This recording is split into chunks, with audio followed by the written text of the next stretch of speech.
Start another fasting and prayer tomorrow. Says who? We just finished a 7-day prayer and fasting on this same matter. If you won't do it, I and my children will do. We'll go for fasting and prayer tomorrow. The Bible says we should keep on asking until our joy is full. Dear, you don't understand me. I'm not saying we should not fast or pray. But where is the faith? Where is our faith in the covenant and promises of our Lord for us? If we must fast and pray on every bluffing of the enemy, our faith is beginning to diminish and fear is setting in. The last time we finished the fasting and prayer, that same night, I still had that dream. I saw that animal like a goat chasing me around the house, even into our bedroom. I'm tired of all this. Yeah, I heard that statement. I heard that statement. That is a negative confession. I'm sorry. The Lord will forgive me, but it's just that I don't understand it. I'm tired of everything. I'm tired. Okay. I think we need to pray. Let's pray. Let's wake the children up so we can pray together. This nonsense must stop. Amen.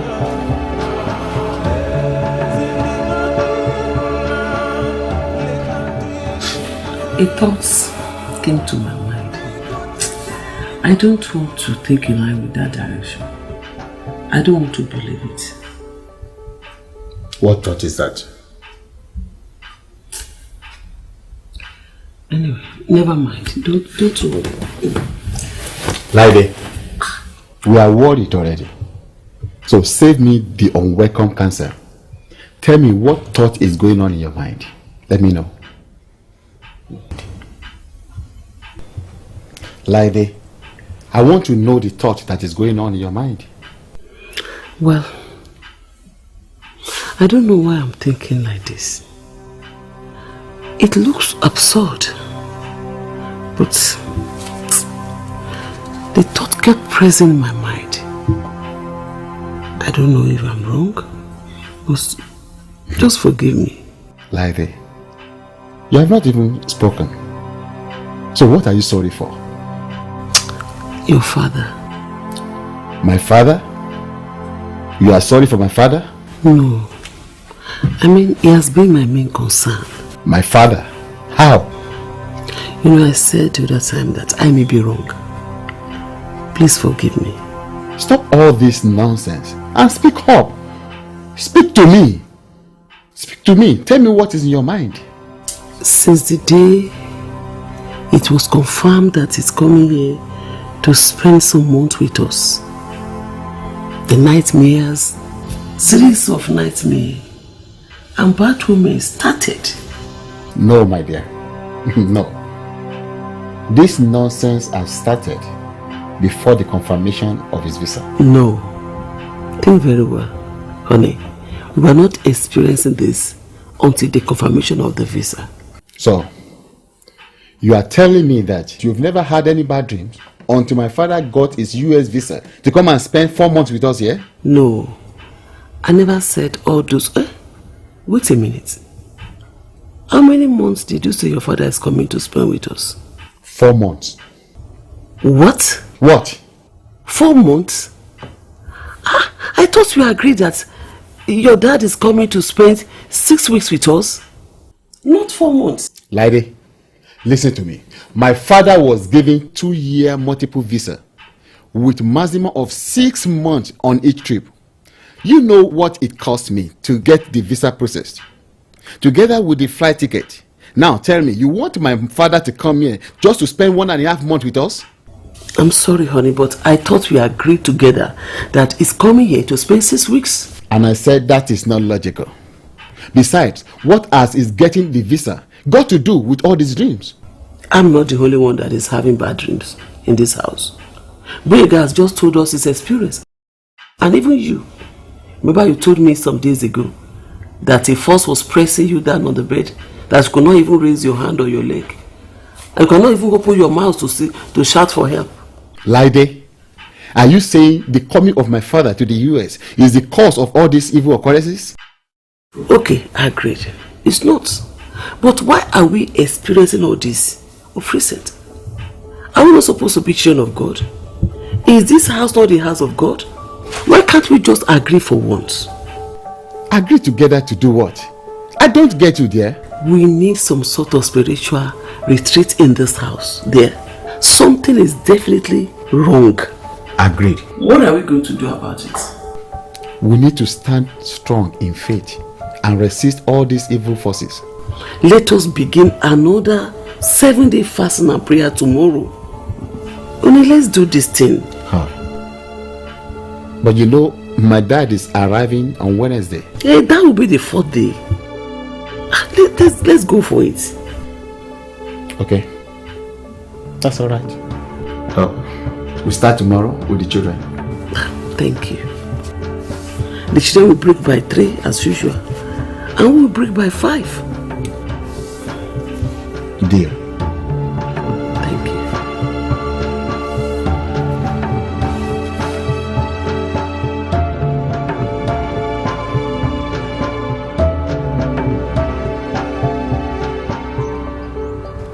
Luke 1:70-74. Just as he promised to his holy prophets long ago, now we will be saved from our enemies and from all who hate us. He has been merciful to our ancestors by remembering his sacred covenant, the covenant he swore with an oath to our ancestor Abraham. We have been rescued from our enemies so we can serve God without fear. Amen. Amen. Amen. I believe this is God talking to us this morning. This scriptures just read is a confirmation to what we are experiencing in this house these days. And that is why we are starting fasting and prayer today. What? No. Why? No. Oh no, not again, Mom. Oh God. Dad, is this true? Yes. Well, we just now did fasting and prayer. We're going skiing. Can't you people do this for us? Don't worry, children. Mommy is going to prepare good food for you this evening. It is very necessary for us to pray for spiritual strength and guidance in this home, okay? Boyega, what we experienced in the night was very bad. We have to pray against it. The scripture says, it is the will of God for us to be saved from all our enemies and from all those that hate us. What else did that scripture say? That we must live without fear. That is it. That's why we're going to pray against every plan of the devil. That is the reason for the fasting and prayer. And Grandpa's coming too. And what about him? He should come here safely. Yeah, Dad said that he knows how to tell lots of African stories and that he's a very funny man. We're waiting for him to come. Okay. We are all going to pray now for the presence of God to cover us in this home and protect us from all evils.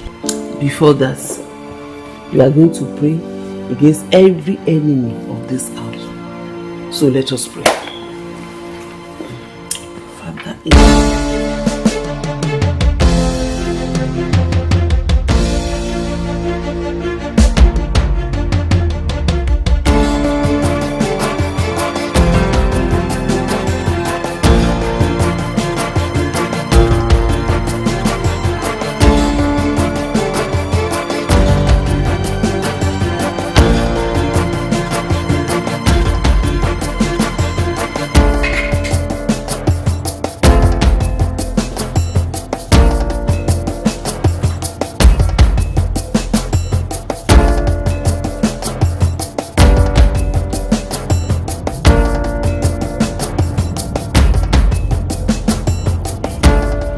Hello, yes, Dedum. How's work? I'm off duty today. I have 1 week leave. That's good for you. Can I see you today? No. And why? We are all preparing to receive an important visitor. My dad is coming from Nigeria. Wow.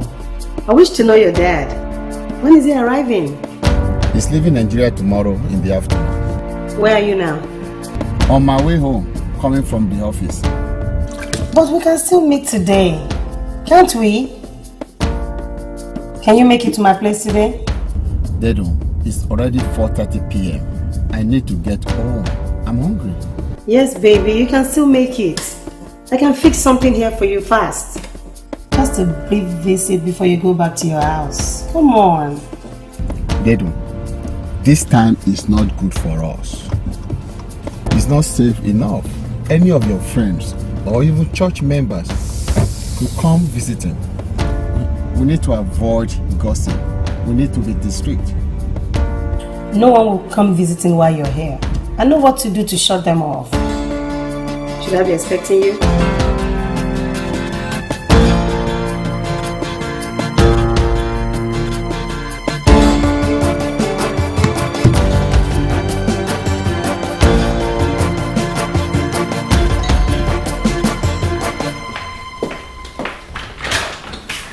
I'm waiting for you. How are you, Dedum? Good. So what can I prepare for you? Nothing. I will only take fruit juice. I want to eat her food. She promised me that she will prepare some dinner. Well, that has nothing to do with me. For the past 4 days now, I've been preparing food you will not eat. You will just take the meat or take some drink. I'm a woman too, and I have feelings too. They don't. Let's be factual. Laide is my wife. And we have 3 children. And what about me? Of course, you are just... I'm just what? They don't. You are a friend. A friend? Just a friend?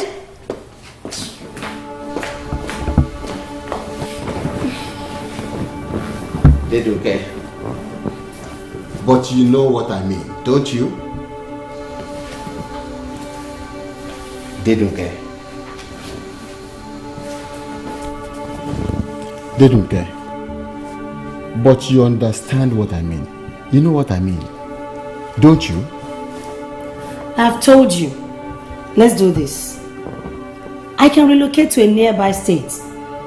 Louisiana is there, Oklahoma, Kansas, anywhere. We'll get married. I'll settle there. I will leave your wife here. I don't have to bother her. Then you create time, out of work to be with me. A week, 2 weeks, just to be together. What about my children? Come on, baby. I'm not asking you to abandon your children. It's just for you to create time to be with me. They will be here. You don't seem to be serious with this relationship. You still have to give me some time to think about this. This is a huge plan, and I need to think about it properly, okay? Option 2. No, Dedo. Don't even go there. Divorce is not an option. I cannot divorce my wife. Just do something. Do something with her. Get rid of her somehow.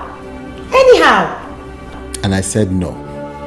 I cannot divorce my wife. That will destabilize my children. Besides, I am an elder in the church. It is not acceptable. Dedo, give me some time. Let me think about it properly, okay? All right. I'll hold my peace. Then you must compensate for this. But I thought you said you want to fix something for me. I just want to show you something first. Let's go.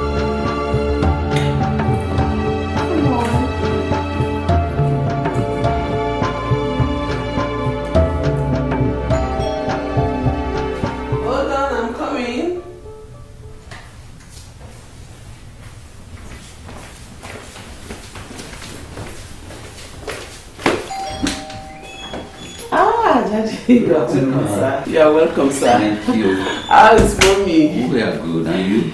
I'm fine too. Yeah, that's great. I just said let me come and visit you ahead of your big visitor tomorrow. We are really preparing for his arrival. But his son is upstairs. Oh, okay. One is checking in the airport. When is he arriving tomorrow? He's arriving by 4:30 p.m. Oh, that's it. Come inside and have your seat. Thank you, mommy.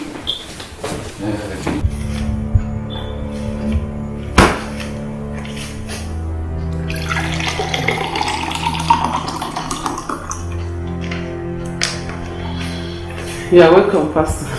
Thank you, Mommy Boyega. Thank you very much.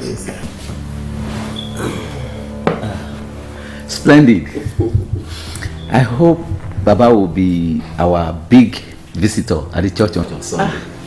Let's hope so, Pastor. What do you mean by that, Mommy Boyega? Will Baba not be interested in coming to church on Sunday? He will. But my husband once told me that nobody can force his father to come to church. Why? Because he is a traditionalist. He's a royal chief in his town.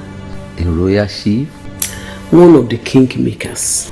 Wow, that's a big one. A kingmaker. Oh, sorry, Pastor. I'm sorry for keeping you waiting. No, oh no. I've been having a juicy conversation with Mommy Boyega. I was monitoring his checking. He's just checking now. Wow. Yeah, I came to visit ahead of his arrival tomorrow. Oh, thank you very much. I appreciate it, sir. I told your wife we shall be happy to have Baba as our big visitor on Sunday service. Yes, he will come to church. I also learned that Baba is a royal chief in your hometown. Yes, Pastor. You see, my father is one of the royal chiefs, a kingmaker. My family came from the kingmaker's family. In fact, I was told that in the olden days, we used to rule the ancient town, not until one of those Yoruba civil wars, when traditions suddenly changed. Then, we became one of the kingmakers. We don't rule, but we made the king. That's interesting. Is it hereditary? Yes. My father is the 8th in my family lineage to be installed on the Opagbade seat of the 4 royal kingmakers of Ajibogun's township of Irewole local government, Osun State, Nigeria. And, oh, sorry, Pastor, that's my phone ringing. I'll be back. That's okay. Wow, Mommy Boyega, I didn't know that your husband is from such a strong Yoruba background. He is, Pastor. But, Pastor, there are issues on ground. Issues? What issues? I don't know why we have been having some strange dreams and negative occurrences in our house of recent. Since when? Since we received information of his father coming to spend some months with us. I may be wrong, sir, but these feelings are more than just being coincidental. Mommy Boyega, tell me one of the occurrences. Pastor, bad dreams. It has happened to me more than 3 times now. And Boyega too. Suddenly screaming out of his sleep. So many other things I can't just lay my hands on. I'm not comfortable with it. But Mommy Boyega, you know you cannot stop his father from visiting. I know, Pastor. But I'm just confused. I don't know what to do. Prayers. Prayers. And prayers. That is the only thing you can do now. The whole family has been in 7 days fasting and prayer since Tuesday, Pastor. That is it. There is no other weapon now but prayer. That is the most potent. My Lord Jesus, I'm praying to you this evening. I'm praying ahead of Baba's arrival from Nigeria tomorrow. Lord, I don't know why I'm feeling this way. I don't know if my feeling is right or wrong. But I pray to you, Lord Jesus, that to prevent evil from coming into this house, wherever evil may be coming from, Lord Jesus, let the evil go back to the sender in the name of Jesus. Let that evil go back to the sender in the mighty name of Jesus. And I pray, Lord Jesus, as this Baba will be coming tomorrow, Father, let peace come with him.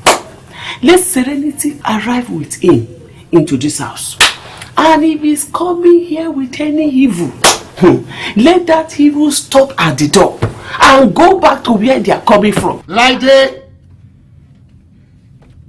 what's your problem? What is your problem? My father has a lot of evils hanging all around him. I heard you saying that every evil coming to this house should stop at the door.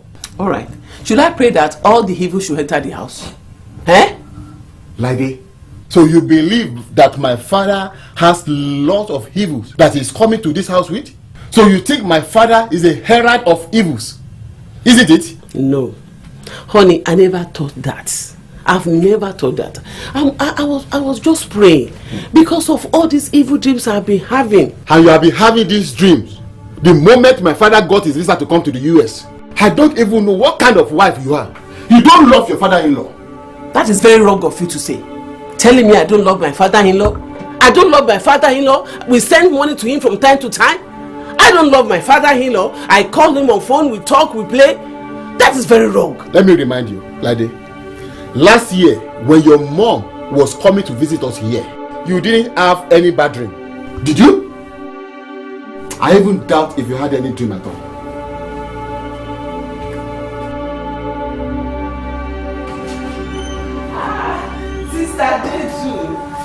You are welcome. Thanks so much. How's everything? Very well, thank you. Where are you coming from? I went downtown, so I decided to pick this for you on my way. Okay. Sister Dedu, all the time. Okay. God bless you. Thank you very much. Let's go inside. Thank you.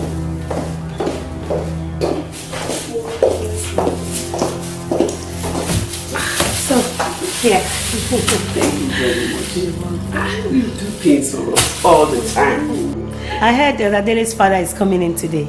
Yes, he's arriving this afternoon. What can I offer you? Oh, don't bother yourself at all. I just decided to come by and greet you before Baba comes. Thank you very much. I'm so impressed, Sister Dedu. You are doing much for us all the time. Much? Yeah. What much am I doing? Sister Dedu, on Sunday, you gave us a carton of fruit juice, remember? And you bought ice cream for my children. Again, when you traveled last to Swiss, you bought designer things for us and wristwatch for my husband and a pair of shoes for me too. No, Mommy Boyega, I'm only doing what the Lord lays on my heart to do. So how's the other Dele? He has gone to the airport to pick Baba. Oh well, help me greet him when he comes with Baba. Okay. I have to take my leave now. I have meeting with the choir tonight. Sister Didun, God bless you. You are doing a great job among the choir. Imagine the song they sang on Sunday before the sermon. it was something else. I'm just trying to be faithful with the gift the heavens has bestowed upon my life. Amen. And the Lord will anoint you the more. Amen. Thank you very much. God bless you. I'm grateful. Welcome. I have to take my leave now. Thank you very much. God bless you.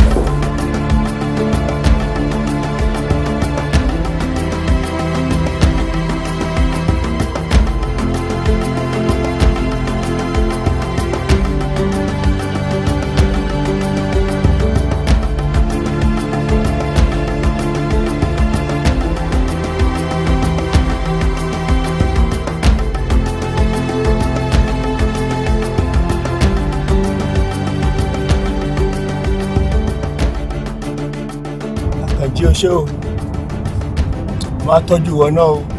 àmín. ibi táwọn ọ̀tá ò rò pé o lè dé ó débẹ̀. àmín àdébámi. báwo ni ìrìn àjò yín ṣàlàáfíà lẹ́wà gbogbo lè ń kọ́. àlàáfíà ni sátidé tó kọjá la ṣe ayẹyẹ oríire ìrìn àjò lóyìnbó tí mo wá yìí. ìgbẹ́ tún káwọn èèyàn lẹ́nu jọ. Akànjí èmi lolóyè àkọ́kọ́ tí ó kọ́kọ́ lọ lóyìnbó ní gbogbo ìlú Ajíbógun. Gbogbo olóyè ló péjọ sílé mi tí mo fi lè pọtí tí mo fọ̀nà rókà mo fi gbogbo agbada dínran. Owó tó fi ránṣẹ́ náà lálo agbè ẹmu tó fẹ̀gbẹ́ lélẹ̀ ó tó 9. Ìyẹn ni gbogbo àwọn olóyè jẹ, àwọn èèyàn yòókù ló jọkà. Ẹlòmíín sì lákàrà àtẹ̀kọ́ lòun ò jẹ, gbogbo wọn la fún lóúnjẹ. Ọba ìlú Ajíbógun Olójòkè Akínṣebíntín òun ò lè wá toró nípàdé pàjáwìrì pẹ̀lú alága ìbílẹ̀ Eréwọlédé àmúrásojú Balógun wá. ẹ ṣe lè pín gbòòlù sí pátí nítorí pé ẹ ń bọ̀ wá sí Amẹ́ríkà. Àǹtí kí ló ń sọ yìí ìwọ ló tún sọ̀rọ̀ báyìí. Ẹnìkan yìí pé rin kìlú mọ́mọ́ ọdẹ kan lè dá ẹ̀fọn pa ó tún dájẹ́. Èmi ò lè kúrò nílùú kìlú ọmọ mọ́ èmi Ọláyọ̀tán Àbẹ̀jóyè. Òwúlé alábàáwọn mo fi mọ́lé ẹ mọ́ ọ̀fẹ́ yẹn ẹsẹ̀ dárúwé pẹ̀nù. Mo lè jáde nílùú kìlú ọmọ mọ́ ọlọ́mọdé kó gun ilé wa kúrò nílùú. Ò ṣe pẹ̀lẹ́ arákùnrin ìlẹ́wọ̀ arákùnrin. Òun máa gbọ́ Yorùbá Igbo ni. My dad is busy. Welcome sir. Pẹ̀lẹ́. Ìkan náà àwọn tó ń bá mi ṣiṣẹ́ ní ọ́fíìsì mi. Ṣé pé Akànjí àwọn yánmírí náà wọ́n kọ́ wà l'Amẹ́ríkà ní. Wọ́n pọ̀ gan-an, wọ́n pọ̀ nílùú yìí gan-an. Wọ́n pọ̀ gidi nílùú Ajíbógun. Oríṣiríṣi nǹkan náà ń tà lọ́jà ọba. Ṣé náà fọ́n káàkiri ìlú bíi iná orí. Àdúpẹ́ Akànjí àwọn olóyè kan lù wọ́n ní Amẹ́ríkà Amẹ́ríkà rẹ̀ jẹ́ bẹ́ẹ̀ kò ṣe. Àmì àti délé o.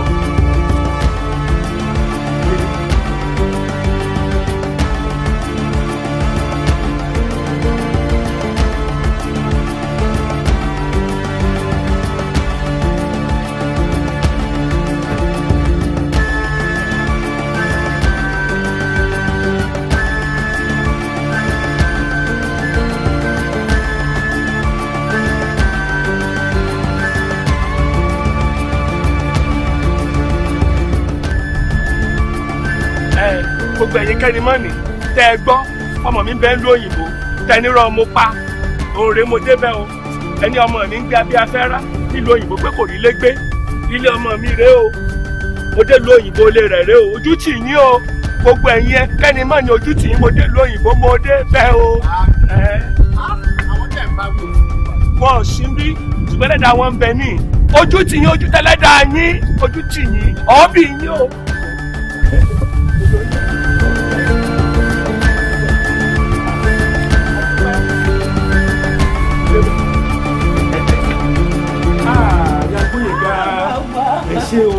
Ẹkú ìrìn lójú yìí rèé àwọn ará ilé ń kọ́ àti màmá everybody. Ìtọ́jú ọkọ àtàwọn ọmọ àti gbogbo ìnáwó sí ìgbà gbogbo. ilé rẹ̀. ẹ wá lọ jókòó. àfi àfihàn ní tí ò tó báyìí ilé rẹ̀ bí àfihàn sí o.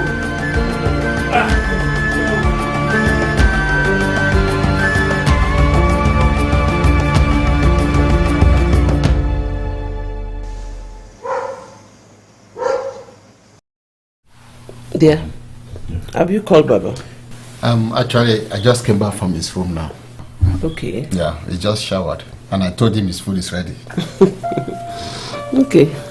Baba is very funny. Baba is very funny. Ẹ káàbọ̀ sir.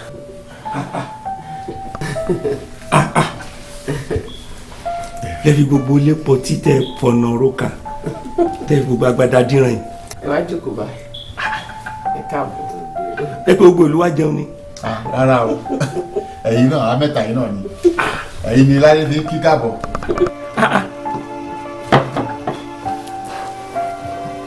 Ìyàn kọ́ yìí. Bẹ́ẹ̀ ni sir.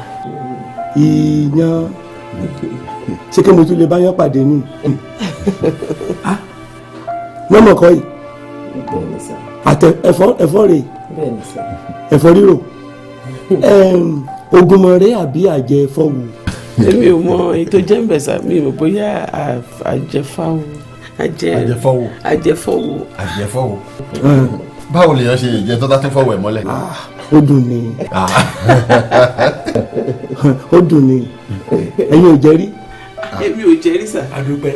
Tó mo ti ẹ̀rẹ́fọ́ jẹ ní ìlú dúpẹ́. Ojú tún tì wọ́n. Ojú tì wọ́n. Àwọn àwo tún nìyẹn. Àwọn ọ̀tá ni wọ́n pọ̀ nílé. Wọ́n fẹ́ ń wá. Wọ́n ní bí mo bá dọ̀hùn ewé mi mọ̀ jẹ bí ewúrẹ́. Sàláàdì náà ń pè yẹn sá. Sàláàdì. Àdúpẹ́. Ó lè ṣọwọ́ nù.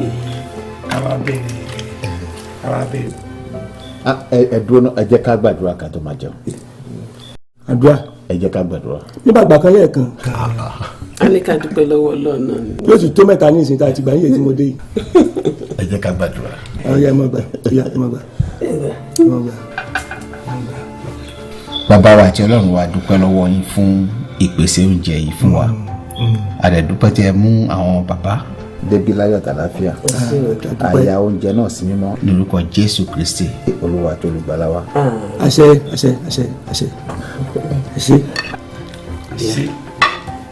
Ọkùnrin ká ti kọlù báyìí. Káàsà. Àbí o. Èèyàn. Ṣe.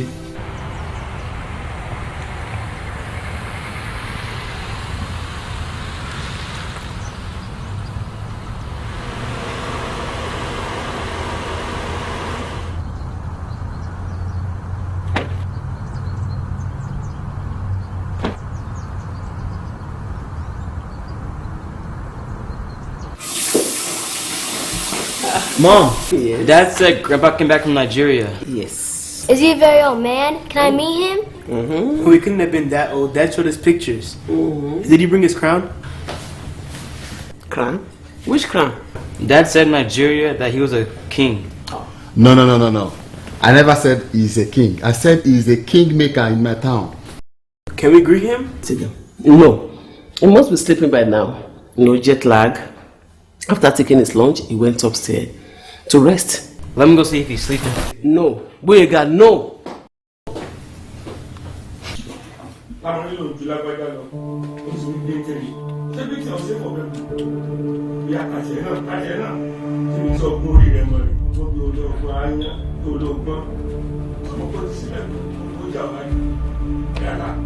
Mom, Dad, Did you see him? Did you see him? wasn't Grandpa alone in the room? Yes. No, there's someone else in there. Eh? He's having a conversation and he sounds very angry. God have mercy. Are you sure? Yes.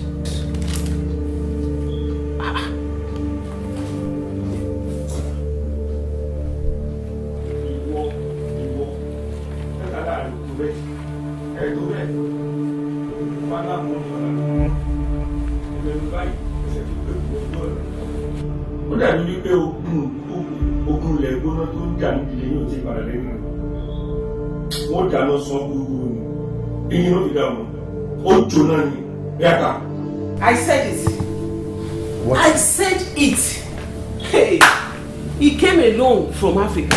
Some spirits still followed him. He is having hot discussion with them. They are threatening him. And he vowed to set them on fire. He even said he's going to eat Omaso Guru Guru. He's going to roast them on fire. In this house? Yes. Oh God, Dad, you better call 911. Daddy, please, go beg him. Do not start a fire, because the firefighters will come if the fire alarm sounds. I'm scared.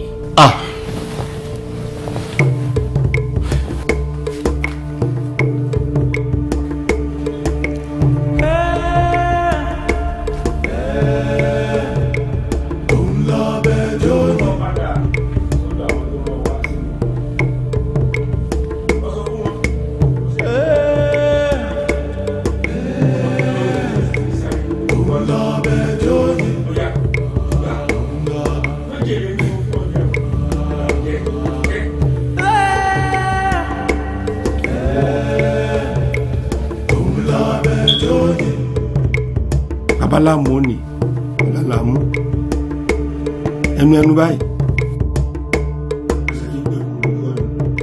You better stop this nonsense before your dad commits murder. Because if the police should come, we'll all be charged for murder. I'm scared. Ó dàbí pé ogun ilẹ̀ gbóná tó ń bàdílé yín jà ó tí ì padà lẹ́yìn rẹ̀. Wọ́n dáná sun ogun. Eyín wọ́n fi dá ọmọ. Sólẹ̀. Ó rí nǹkan Gbẹ̀sìnfádé. Gbogbo àwọn aráàlú Mọ́ríkà náà wá péjọ wọ̀ yìí. Wọ́n á wọ ẹ̀sìn rẹ̀. Ẹni bá ti kọ̀wọ̀ sí ilé, àbùkù òde ni ó gbà. Ó yá. Ta.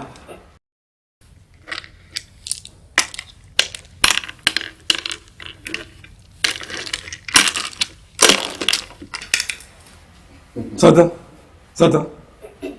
Síbi tó gbọ́n orí rẹ̀ mọ̀ rẹ̀, ọgbọ́n bí gbọ́n orí áyán. Ìbáyìí.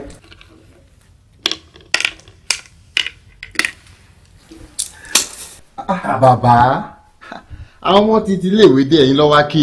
Wọ́n wá kí yín ni. Mo ríre o. Ẹ mọ́ bínú. O Gbẹ̀sìnfádé wọ́n ṣẹgbẹ́ kan. Jẹ́ káwọn èèyàn gidi. Ẹ̀yin ọmọ, ẹ mọ̀ bọ̀ ẹ súnmọ́ mi, ẹ mọ́ bínú. Okay, go and be Grandpa. You see now that he wasn't playing with anybody. He wasn't talking with anybody. He was only playing with an imaginary opponent. Like his own computer games. Exactly, you got it. That is called African PS4. Grandpa, good afternoon. Gbóyèga rè. Gbóyèga. Mo mọ̀ ọ́nú fọ́tò. Kárí, jókòó. He knows my name? Yes. Gbóyèga rè, mo mọ̀. Diwúrà rè. Diwúrà. Ìyún Ajáde Diwúrà. My name is Mary. Èmi ò mọ orúkọ òyìnbó rẹ̀. Yorùbá mo mọ̀. Yunifásitì pé ọlọ́jẹ̀. He knows your name. That's your traditional name. Diwúrà? Yes. What's the meaning? That you are a crown of gold. Really? Inú rẹ̀ ó dùn. Mọ̀kọ́ládé ni. Mọ̀kọ́ládé mo mọ̀ ọ́ náà nú fọ́tò. Mo bọ̀ ní. Inú yín ó dùn. Kárí, ayọ̀ yín ó kún. Ṣé gbọ́? Ẹni bá níbo lẹ́gbẹ̀gbà. Àbẹ́ni bá sọ wípé inú òun ò dùn sí yín. Abẹ́ gbọ́ mi yé. Ìyàkúyà ní jewúrẹ́ ọjà. Àti kiri ní pẹ̀ràn ọ̀jẹ́. Ìtakùtà lọmọdé takòtò ògo. Ẹni tó wọ́n mọ̀ jó kiri àárín ọjà ni. Bàbá. Ṣé àdúrà lẹ́yìn gbà yẹn àbí ìyàjọ́? Ìyàjọ́. Ìwọ́n dá ìyàjọ́ mọ̀ bó bá dá ìyàjọ́. Àdúrà gidi ni. Ẹni bá láwọn fa àwọn eléyìí sẹ́pẹ̀. Gbogbo èpè tá a bá sọ sí ìrókò ara lolúwẹ́rẹ́ fi sàn. Bẹ́wúrẹ́ bá bojú ẹ̀yìn báyìí á fi pè fẹ́lẹ́pẹ̀. Bágùntàn bá bojú ẹ̀yìn báyìí á fi pè fẹ́lẹ́pẹ̀. Bí nàkí bá dáwọ́ tẹ́lẹ̀. Baba, it was soon Inoki. You have to stop this man. Okay, children, just leave Grandpa alone. Let him rest, okay? Wait, what about the African stories? Ebo, Baba, nígbà wo ni? No. You have enough of Bible stories to learn from. Did I buy you DVD of Bible stories, movies and films? Ẹ dúró, nígbà wo ni kíni? Come on. Ẹ dúró. Ìyá Gbóyèga. Ẹ jẹ́ ká àwọn ìbá mi ṣeré díẹ̀. Bàbá, wọ́n fẹ́ lọ ṣiṣẹ́ tí wọ́n ní kàn ṣe wá láti school ni. Ó sì dáa. Gbóyèga, Diwúrà, Kọ́ládé, ẹ bójútó wo yín o. Kẹ́ ẹ kàwé gidi ní o, kí ilé tí yín náà lè tóbi ju ilé bàbá yín lọ. Àbẹ́ ẹ̀gbọ́n mi, tí ẹ rí kẹ́ tó lọ. Ẹ jẹ́ n kọrin kan fún yín. Bàtà rẹ̀ á dún kó ká. Diwúrà, bàtà rẹ̀ á dún kó ká bó o bá kàwé rẹ̀ àwọn òṣèré lẹ́gbẹ́ bàtà rẹ̀ á dún kó ká. Gbóyèga, bó o bá kàwé rẹ̀ bàtà rẹ̀ á dún kó ká bó o bá kàwé rẹ̀ bàtà rẹ̀ á dún pẹlẹbẹ nílẹ̀. Yọ yẹ yín. Say thank you to Grandpa. Thank you, Grandpa. Ẹ wá. Sẹ́rí, ẹ ṣe láàwí ẹni tó bá ṣe ní lóore. Ẹ ṣé. Kárí yọ yẹ ọ. Inú yín ó dùn, ayọ̀ yín ó kún. Ẹni bá ní okùn bẹ́ẹ̀ bí tẹ́ gbégbà tó wá nínú bí òun sí yín, abẹ́ ẹ̀gbọ́n mi yé. Ìhòòhò àkàrà ṣèdájọ́ ẹ̀kọ́. Ìhòòhò làbàdo bẹ́nu ṣeré. Onítọ̀hún orí ìhòòhò ọjà ni yóò dá fún yín. Okay. Yóò yẹ yín, yóò dá fún yín. I just learned a song. Okay, Baba. Láàmì mú padà. Ẹ ṣé o, tó bẹ́ẹ̀ sì máa dé, nsọ́lẹ̀. Àwọn èèyàn gidi ti lọ́kùn wọn nìkan báyìí. Wọ́n tún tẹ̀lé mi dá Amẹ́ríkà lọ́nà ìdúró. I don't like what I'm seeing. I don't like what I'm seeing. What is it again that you are seeing that you don't like? What type of prayer was that your dad was placing on the children? Saying something like curses and incantations? But those words were not incantations. They were just idiomatic expressions in his own Yoruba language. And that was the reason why I asked him to stop. We were too late to stop him. I was expecting you till he started comparing our children to goats, to sheep, chimpanzee. I don't like that.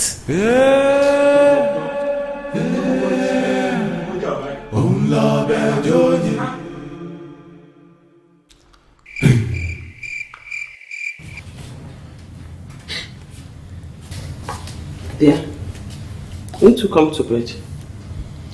I will come whenever I'm ready.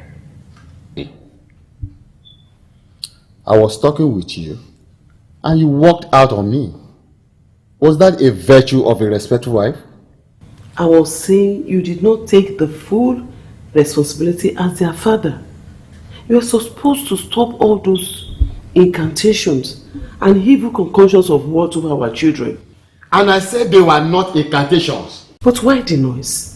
People are already sleeping. Okay, I'm sorry. All right, okay, thank you. You can go.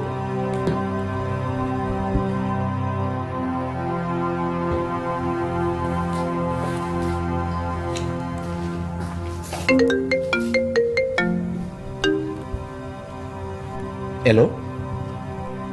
Hello, how are you? Fine. How are you too? Not fine. Why? What happened to you? I'm lonely. Where are you? I'll be late to the office tomorrow. I will not be around until after 11. Okay? Office? Oh, I understand. Good night. Good night.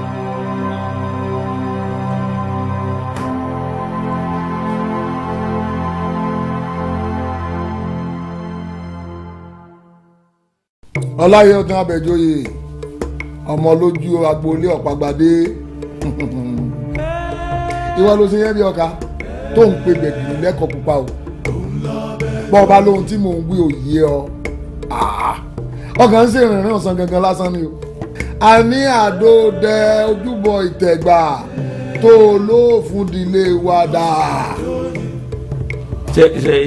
ọ̀rọ̀ tí mo ń sọ ni pé ọ̀rọ̀ tẹ́ ń sọ ò tí yé mi o kò yé mi torí pé nígbà mìíràn ẹkún ọmọdé kì í jẹ́ ká mọ ohun tó ń sọ ọmọ o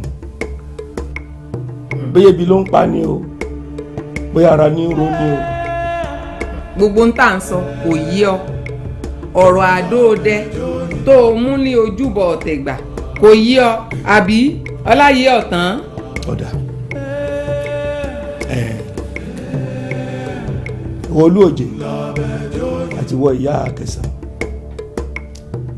ọwọ́ ta ló yẹ kí àdóòdẹ ojúbọ ìtẹ̀gbà wà? ṣé ọwọ́ agboolé Ọ̀págbadé ló yóò wà ní àbí ti ọba Òjébólú? ní tòótọ́ ọwọ́ ilé Ọ̀págbadé ńlọ yẹ kí àdóòdẹ ọ wà torí ẹni tá a gbórí ẹja fún òun náà ló lójú ẹja ńgbà tó ti jẹ́ pé aráalé Ọ̀págbadé ńlọ wà ní ìṣàkóso àti darí ojúbọ ọ̀tẹ̀gbà ọwọ́ wọn náà ló yẹ kó wà ṣùgbọ́n gẹ́gẹ́ bẹ́ẹ̀ ti mọ̀ pé ìdílé tí àdóòdẹ bá ti wà wọ́n máa ń lówó lọ́wọ́ ni wọ́n máa ń ní tẹ̀síwájú ni wọ́n máa ń ní ìgbéga ni láti bí ọdún méjì tó sì ti wá wà lórí àga àṣàkóso iná láti wà ń bẹ̀ ọ́ wípé kó o mú lérí rẹ̀ ṣẹ. ṣé pé n tí ì mú lérí mi ṣe báyìí ṣé wọn ò kó 100 iṣu wá bá yín, garawa epo 21, ṣé wọn ò kó wá sílé yín? ṣé wọn ò gbé àgbẹ̀ ẹmu 16 ṣé ń gbé wá bá yín? ṣé wọn ò so màálùú 3 mọ́lẹ̀ níwájú ilé awo ń bí wọn nínú? balógun ìdílé àwọn ọba Òjébólú 10,000 báyìí mo fún gbogbo àwọn olórí agboolé yín ní kọ̀ọ̀kan. ẹ wá ní wọn mú lè rí iṣẹ́, èmi mú lè rí iṣẹ́, mo ti ẹ̀ ṣe jù bẹ́ẹ̀ lọ gan. láyé ò tán Àbẹ̀joyè lọ ń ṣayé báyìí, ṣayé ní ń jẹ ọ ni àbí wọ́n lọ ń jayé? o kóbì lójúbọ ọ fẹsẹ̀ taari ẹ mú ìdí ògún nù, o fẹ́ sùn láti o tún gbá sí gidi létí, o wá ń béèrè pé ẹ̀ṣẹ̀ wo ló ṣẹ̀. sọ mọ̀ wípé o ti yẹ òkú àjà ni àjà sì ti jálé ọ lórí báyìí. ìlérí wo ló mú ṣẹ? ìlérí wo ló mú ṣẹ? gbogbo àwọn nǹkan tó ló ra òun kì í sára rẹ o, kì í sára ẹ rárá. a ní àdóòdẹ tó mú lójúbọ ìtẹ̀gbà tó ló fún wa fún díndín ọdún 3 dà. káwa náà ti ẹ̀rọ náà àbáyọ, káwa náà rọ́wọ́ mú nídìílé ọba Òjébólú, kílẹ̀kùn ọlá àtọlà kó sí fáwa náà, kárọwọ́ họrí, kárẹ́jì karù sókè, kárílé yẹn káwa náà ti ẹ̀yàn fanda sáà lójú gbogbo abínú ẹni. ẹ ti ẹ farabalẹ̀ ní ológun àròyé èmi ò ráyà tó tó nù ọkọ̀ ọ̀pọ̀rọ̀ kágbọ̀n èmi bákólò ló ṣèpàdé àwíjàre. ṣé àwa náà lọ ń bá wí bá wọn. wo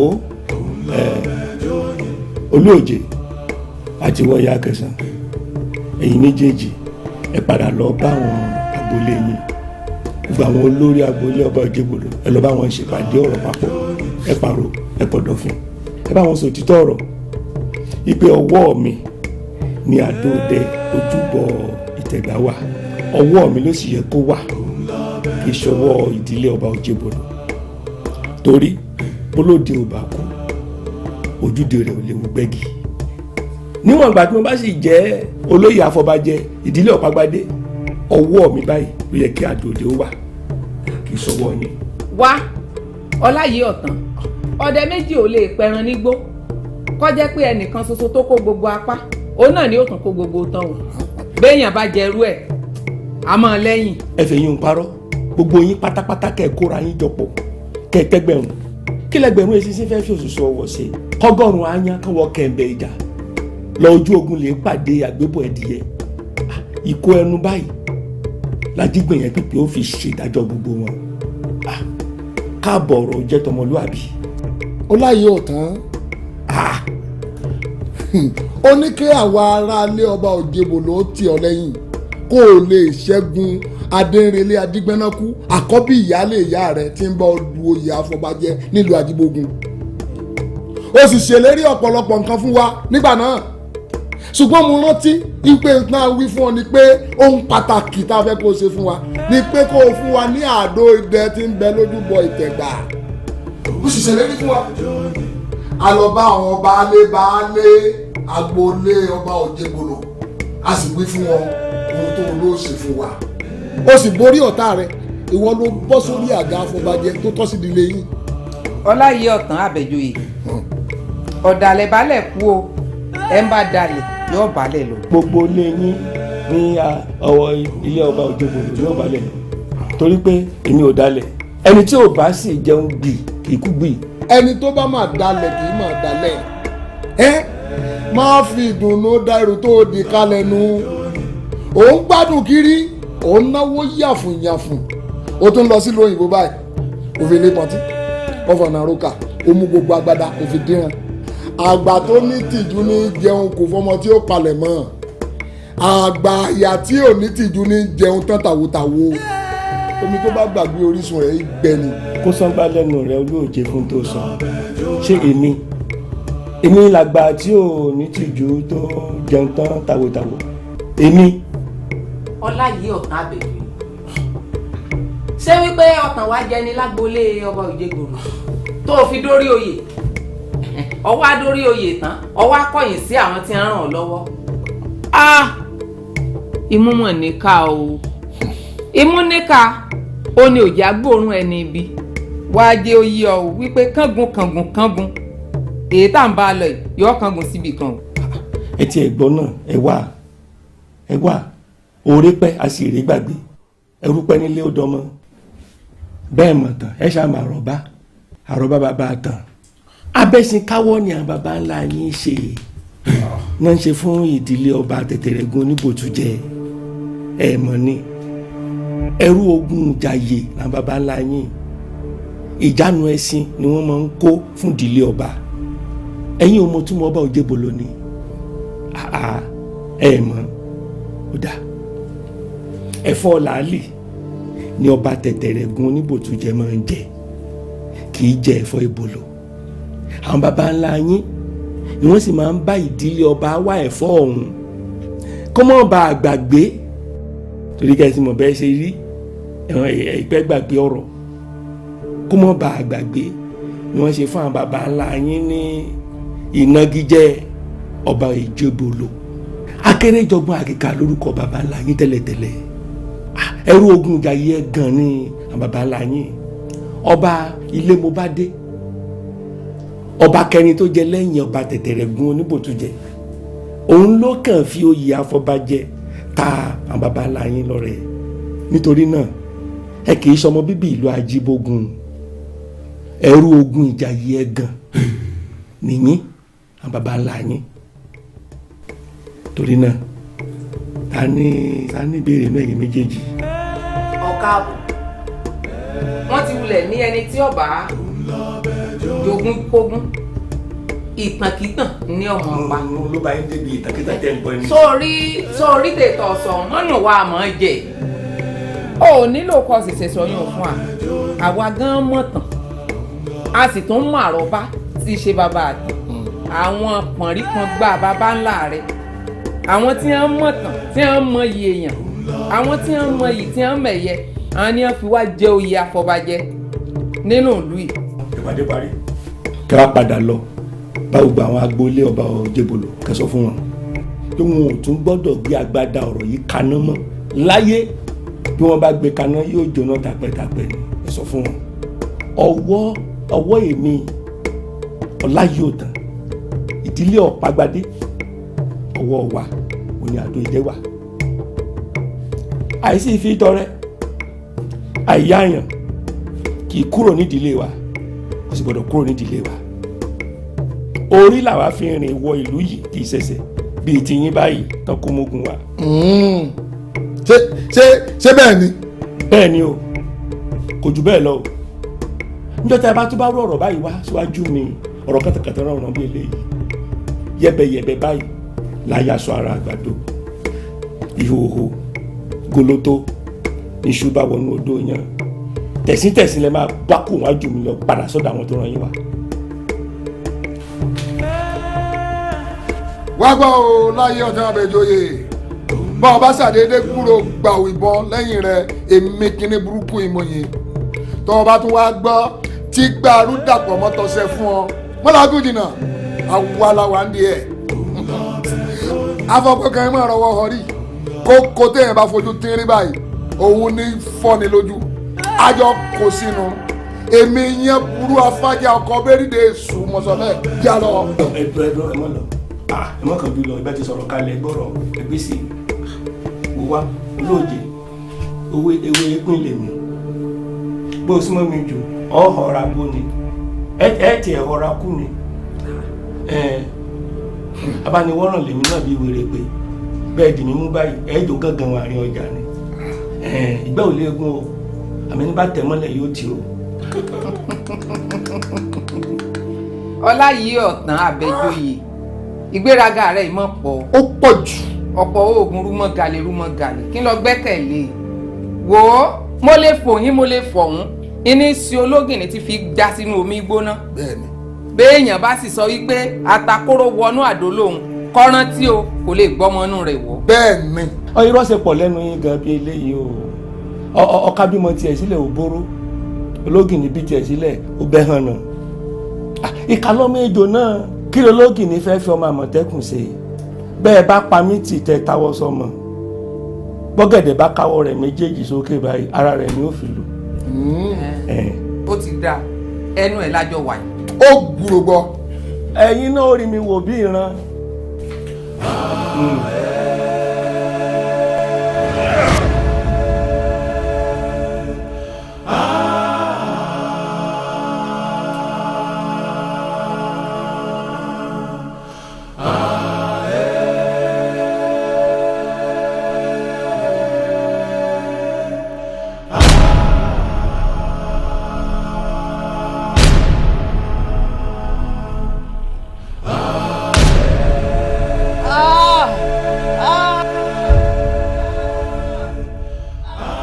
òun ọmọ kọ́ ni mò ń gbọ́ mi.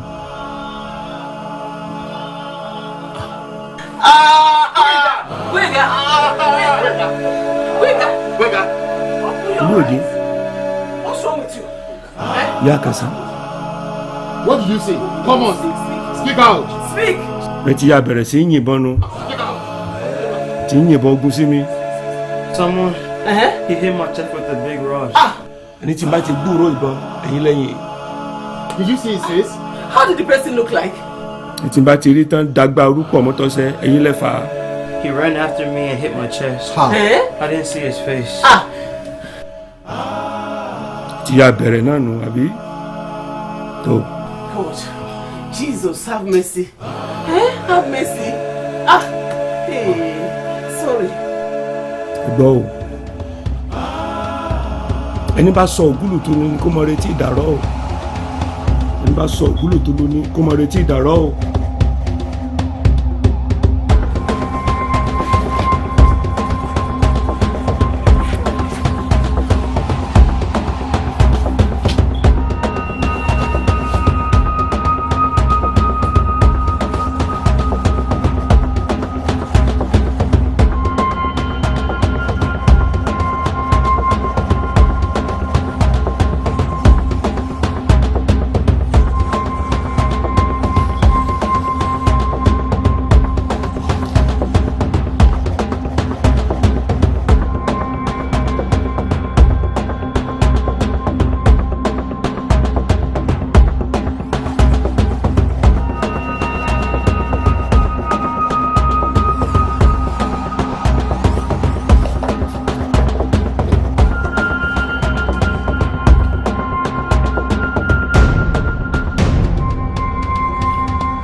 ọmọdé ló ń fàtẹ́gùn ìjì yìí àbí àgbàlagbà omi àtẹ̀yìnsà wọ́n gbogbo wọn padà síbi tó ti ń bọ̀ omi àtẹ̀yìnsà nítorí wípé iná ẹ̀wèrè kì í ṣe mú ṣeré alẹ́ o àfọwọ́fọ́nà kan kì í dúró rojọ́ o iná bí ń tújú ọmọ lọ́wọ́ òjò wàràwàrà pọmọbọ̀ lódò kí kò yálé ọ̀tá kárùn ló yálé ọ̀tá kí bàmíjọ́ yálé gbogbo ẹni tó ń fogún jà mí tọmọtọmọ o. bàbá mi kílẹ̀ ṣe.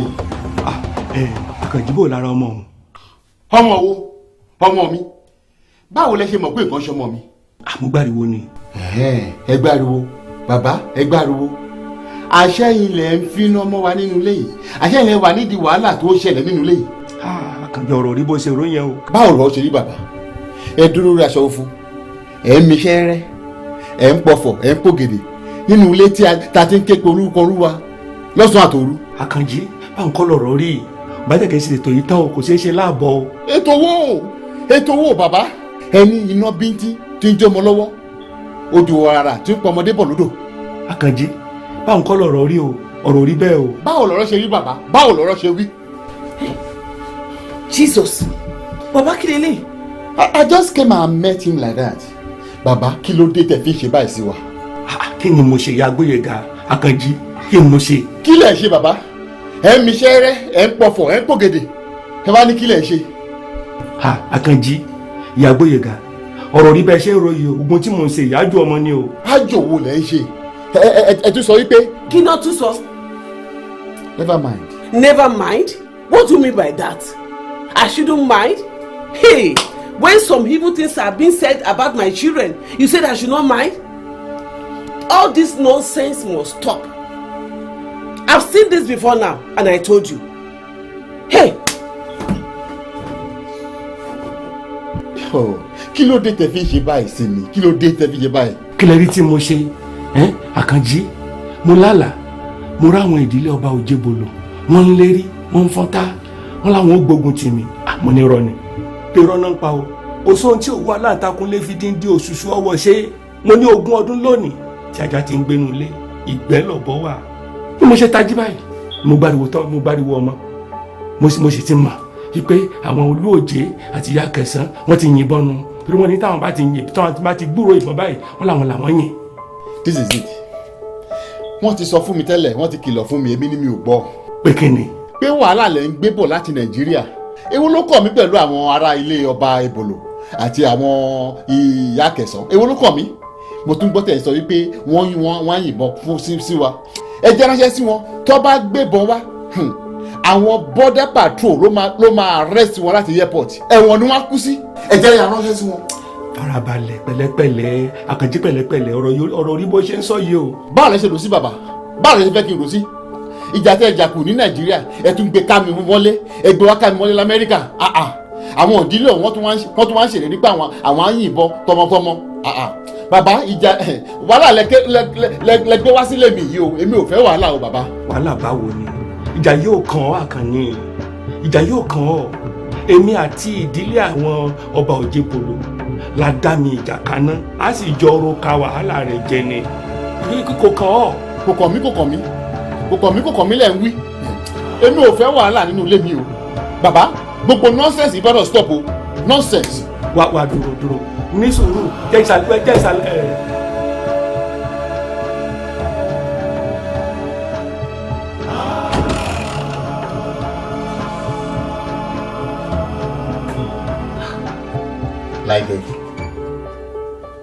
Laide, what's going on?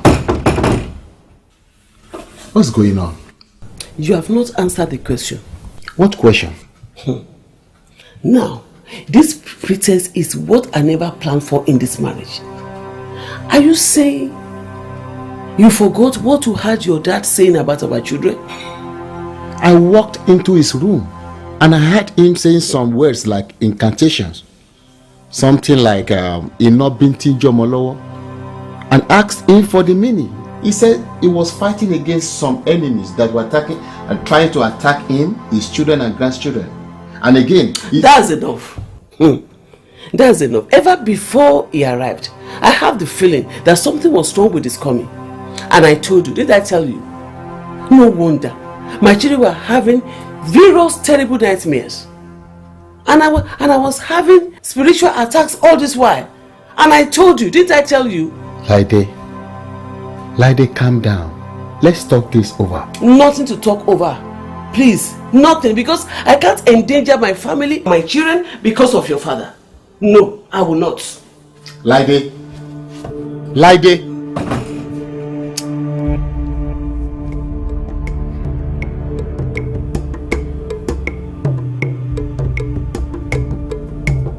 Oyin wo ẹnu kó tẹ́, mo gbọ́dọ̀ tẹ́ lọ́wọ́ àwọn tó fẹ́ mi. tẹ̀tẹ̀ kì í tẹ́ láwùjọ ẹ̀fọ́ wọn gbọ́dọ̀ tẹ́sẹ̀ ọmọ owú ní ìlú orí owú gbọ́n kọ̀ǹkọ̀sọ̀ ní kùlùbọ̀ wùyẹ̀wùyẹ̀ wọn gbọ́dọ̀ tẹ́sẹ̀ oyin wu ẹnu kó tẹ́ wọn gbọ́dọ̀ tẹ́ tó ọ̀rọ̀ jáde àṣẹ tẹ̀lé.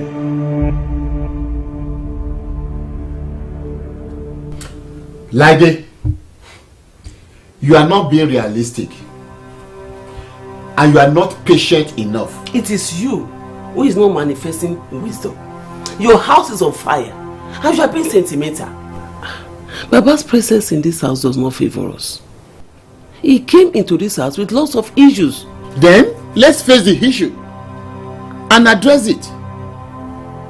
But I will not agree with you sending the old man back to Nigeria after spending just 1 week here in the US. That is not fair. It's not fair on him. Is it until our children get afflicted with evil spirits from some unknown enemies that we come to our senses? Eh? Baba goes back to Nigeria next week. No. Baba stays here until the date on his return ticket. Lie, Dele. Lie. I hope the devil has not sent your father to come and dismantle what has taken you years to build. Lady, what did you just say now? Tell me, what did you just say now? That the devil sent my father to come and dismantle my marriage? Is that what you said? I'm sorry, but I didn't mean that. I didn't mean to say that. Then tell me what you meant. What did you mean? Lady, what did you mean?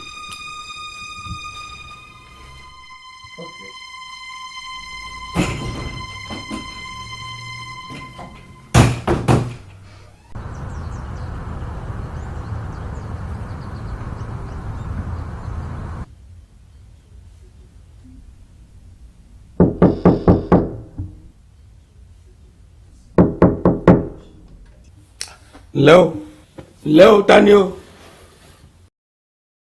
Ah, Gbóyèga, pẹ̀lẹ́.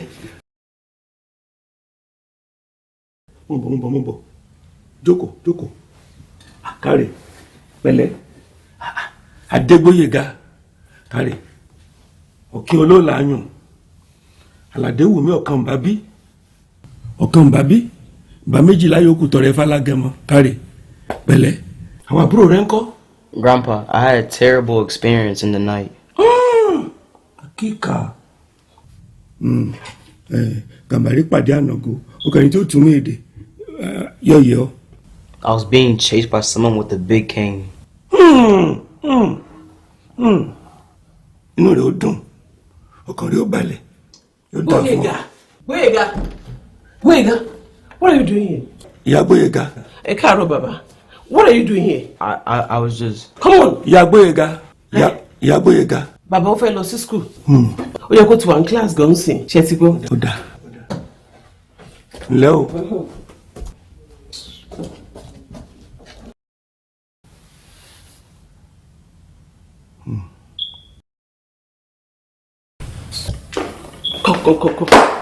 What have you gone to do in Grandpa's room this morning? What did he do to you? Did he place hand on your head? Did he touch you? Did he do what? Like it? I won't open my eyes and watch my children be enchanted. Your father came into this house, your Christian home, with witchcraft and idolatry. You are not even moved. It doesn't worry you. Eh? This is a shame. Let's go to school. Come.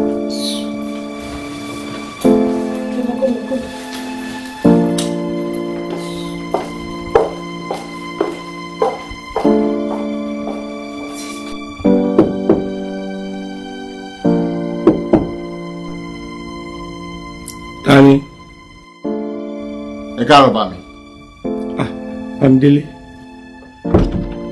Bámidélé. Pẹ̀lẹ́. Ọmọ àrólé gorí ìtẹ́. Ọmọ alágbàlá àṣà sí bójú ọjọ́ bá kò fírí. Pẹ̀lẹ́.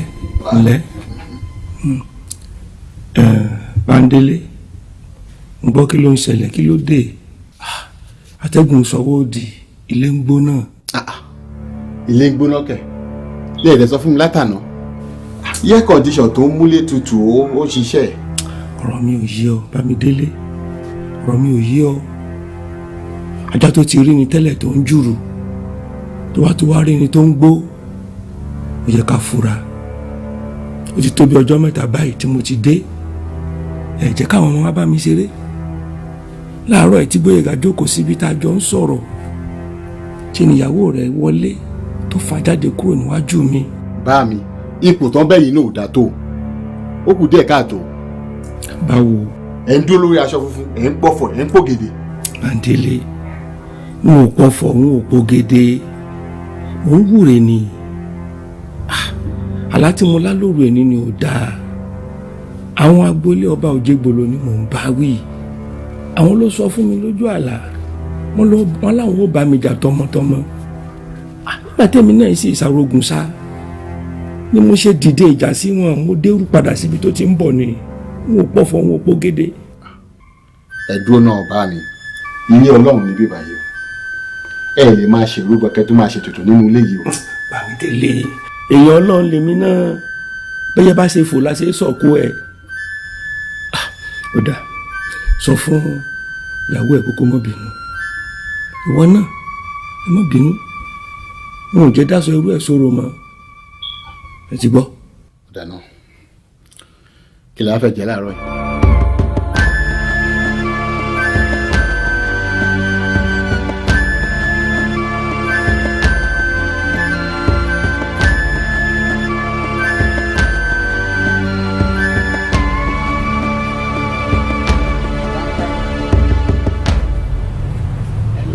Good morning, Sister Laide. Oh, hello, Pastor. Sorry, we have not come to visit Papa since his arrival. How is he? It's okay. He's there at home. What happened, Sister Laide? You don't sound excited. Any problem? Plenty problem, Pastor. In fact, I've planned to come over to brief you the latest developments. Come on, tell me. Pastor, I don't want you to see me as an inhospitable person or a wife who has no regard for her in-laws. But what do you make of a father-in-law who came visiting his son with all the idols of his house? Meaning?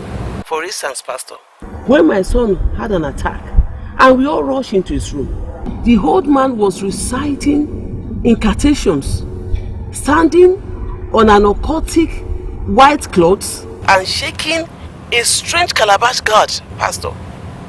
Is that so? Unfortunately, Pastor, it was his son who stormed into his room and found him doing that. At 12:30 in the middle of the night, at the same time, Gbénga screamed out of his sleep. That is very strange. Pastor, when the Holy Spirit was showing me that the coming of this man is going to result in calamities to my family, I was expressing my mind then, but nobody seems to believe me. I was sounding to everybody then like a hateful wife who doesn't want to host her in-laws. You know what? I want you to be very calm. I want you to be very patient. I want you to be very wise. I want you to allow the Holy Spirit to lead you in this matter. Sister Laide, I will see you soon. All right, Pastor. Just be praying for us, for my family, that God will deliver us from this lion's den. Don't be too anxious in this matter. Let the Holy Spirit take control. Thank you, sir.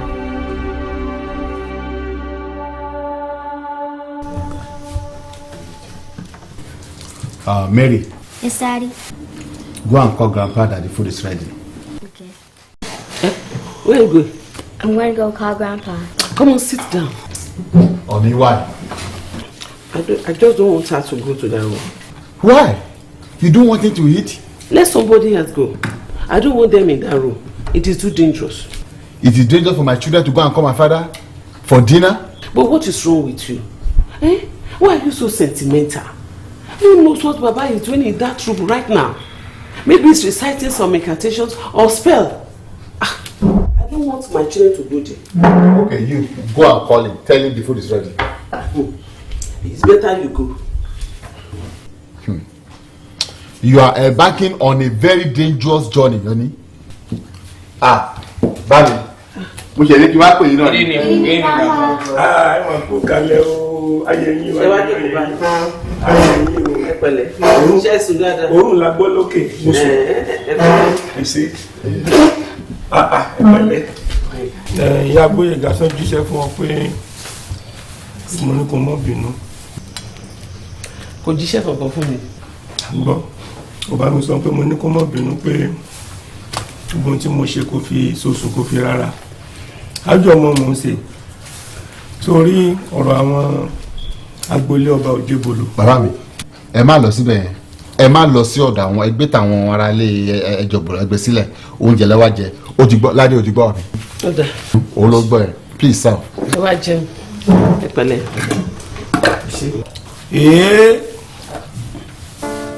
Àbàrí kọ́ yìí. Àbàrí tepo ti yọ. Mọ́ẹ́mọ́ẹ́ lè ní. Mọ́mẹ́rì. Bẹ́ẹ̀. Àdúpẹ́. Ṣé kí mo ti lè bá mọ́mẹ́ pàdé níbí? Ẹ̀kọ́ dà. Kò sẹ́kọ̀ọ́. Kò sẹ́kọ̀ọ́. Nǹkan Gbóyèga. Dìwúrà. Nkọ́ládé. Ẹ̀yin náà jókòó. Ẹ mọ bu mọ́mẹ́ sán. Kò sẹ́kọ̀ọ́. Children. Ó lè yẹn ṣe jẹ mọ́mẹ́ láì mọ́ sẹ́kọ̀ọ́. No talking while eating. Mọ́mẹ́ ìdáyíwá kó mọ́ jẹ̀kọ́ mọ́. Grandpa, Mom says that we can't talk while we eat. Nǹkan kan náà la jọ ń sọ nínú mọ́nú torí báyìí mọ́mọ́ àti ẹ̀kọ́ ọ̀tọ̀ọ̀tọ̀ náà wálé ayé ṣùgbọ́n jọ máa ń kú papọ̀ ní o ìjọ kan náà máa ń kú papọ̀. Tell your popsy to keep quiet. Mọ́mọ́ ò lè wá sáyé kó mọ́ jẹ̀kọ́ mọ́ o ẹ̀kọ́. Bá mi kò sẹ́kọ̀ọ́ níbí báyìí mọ́ẹ́mọ́ ènìyàn ìrẹsì ni ẹran sì ni olówó náà wọ̀nyí ẹ máa jẹun. Tó bá ti jẹ ń tẹ nínú ti dáa ìjẹ náà ni á jẹ. Ọládé ẹ̀mí wọ́dà.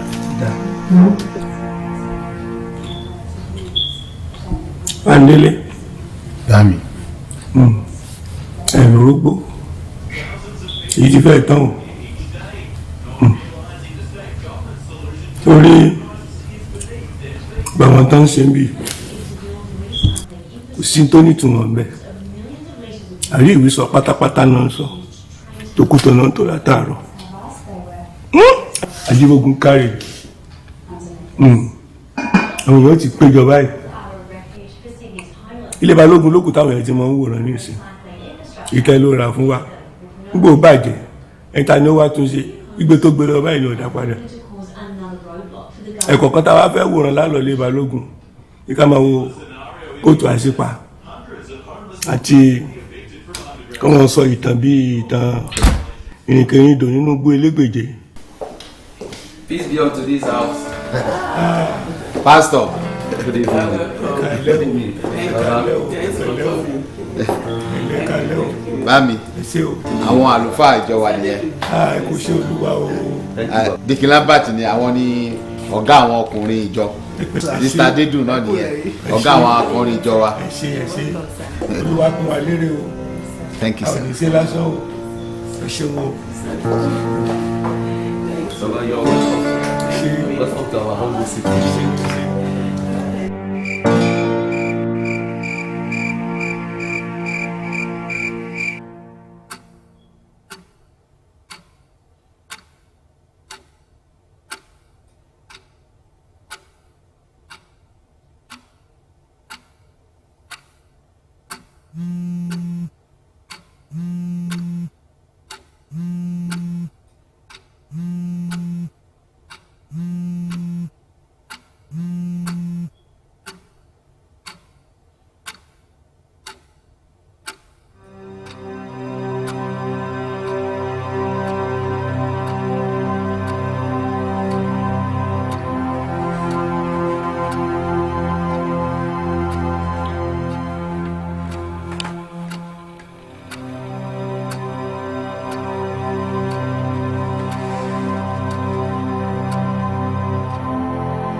Hello, Dedu.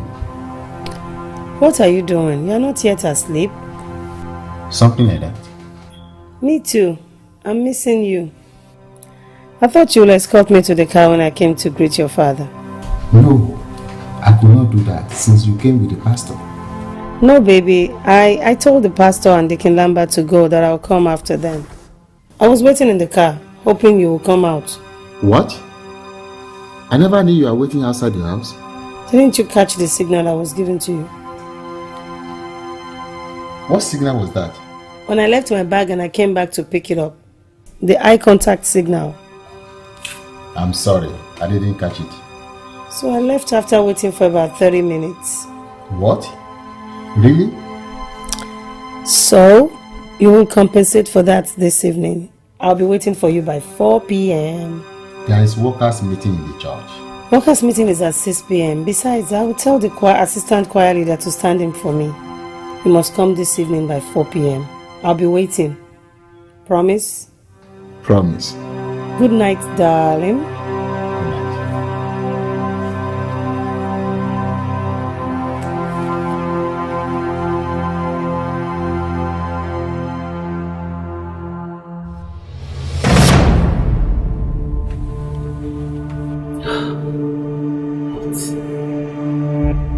What's the meaning of this dream?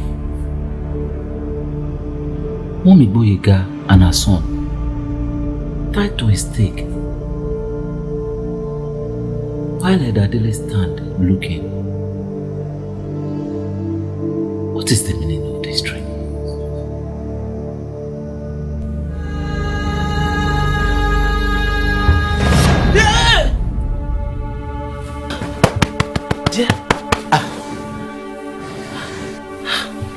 God.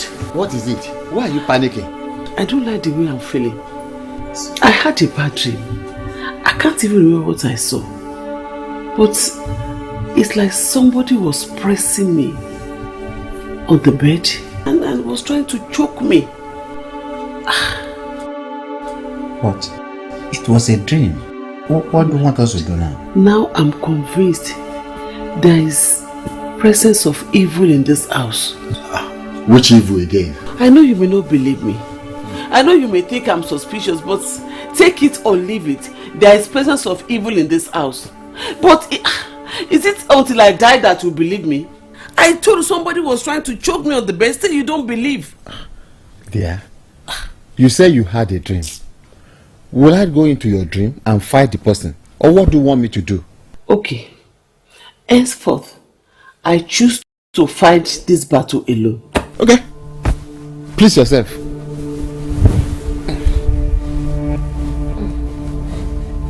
All you forces of evil in this house, I bring you down in the name of Jesus. I bring you down in the mighty name of Jesus. All manipulations of the powers of darkness, the fire of the Holy Ghost consume you right now in the mighty name of the Lord Jesus Christ. You are consumed in Jesus' name.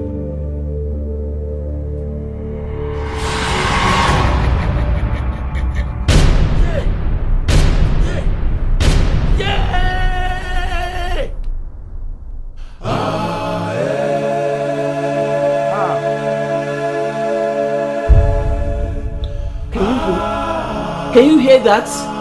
Hi! Immediately I started praying, Baba started shouting. I hope you are now convinced that Baba entered this house with a lot of evil. As for me, I will intensify my prayers. I don't even care whatever happened to him, because I'm going to intensify my prayers. Baba must be the person who wanted to choke me in my dream. Ha! What have I done to your father? Hey! What have I done to him? Please tell your people to let me be. Oh. Tell your people to let me be. Let me be. God.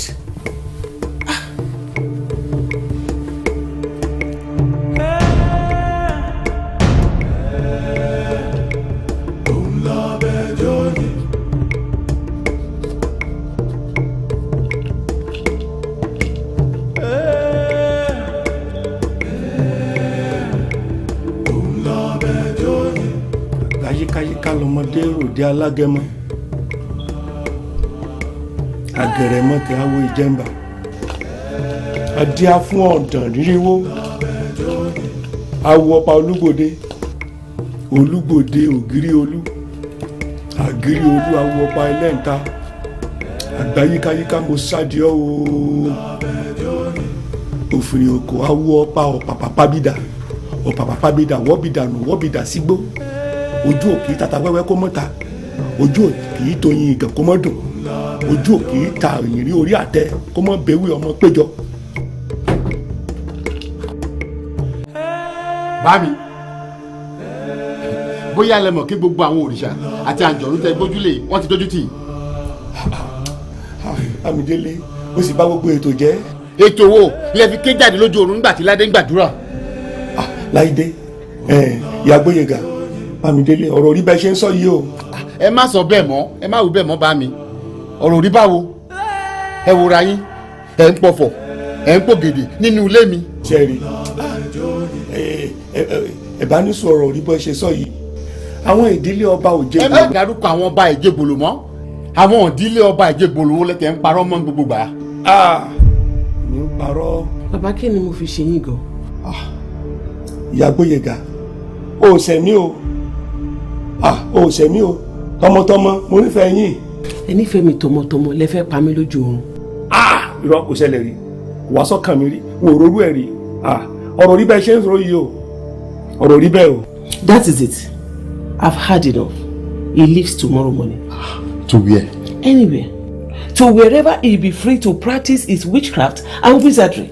He leaves tomorrow morning. Dear, we need to be patient with him. I know you will not be able to take your stand for your children and wife. I knew it. But this man leaves tomorrow morning. You either choose him or your family. Dúró Ìyá Gbóyèga.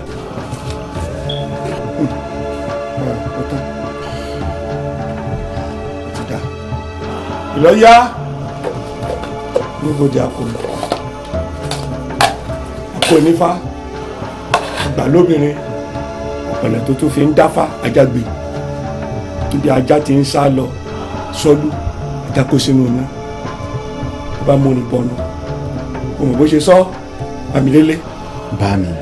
Òmò bó ṣe kọ́ ni o wọ́n ní ọ̀jọ̀ jẹ́ omi rò ọjọ́ jẹ́ omi rò omi máa sàn wájú ilé oníbòtú jẹ ọ̀nìkan wúarúbí òrò òní lábúlé Olódùmarè òrò lóró ọjọ́ jẹ́ Ìlọ́yà ilé tó lọ ẹ ṣe.